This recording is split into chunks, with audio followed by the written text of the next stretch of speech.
প্রতিষ্ঠিত তো একদিন আমিও হব ইনশাল্লাহ, তবে একটু সময় লাগবে।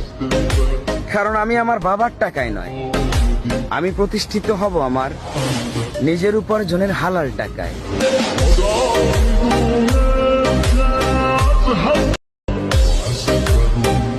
সফল হইতে গেলে কঠোর পরিশ্রম করতে হবে। যদি তোমার লক্ষ্য ঠিক থাকে তাহলে পাথর কাটা কোনো ব্যাপার না।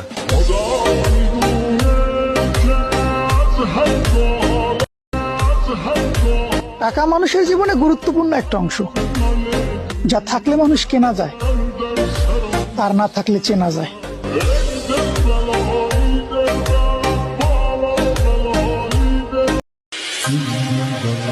চুল ছোট রাখলেই যদি ভদ্রতা হইতো, তাহলে এই পৃথিবীর ভিতর সব থেকে ভদ্র ব্যক্তি আমার জনি সিং দাদায় হইতো।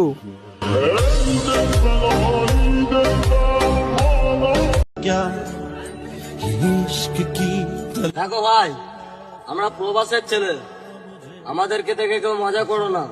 কারণ তোমরা ভাই বাপের হোটেলে খাও, থাকো নিজের বাড়িতে।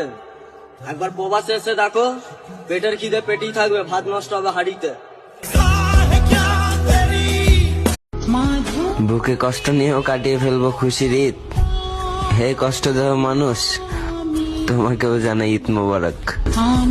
Asham in by 30.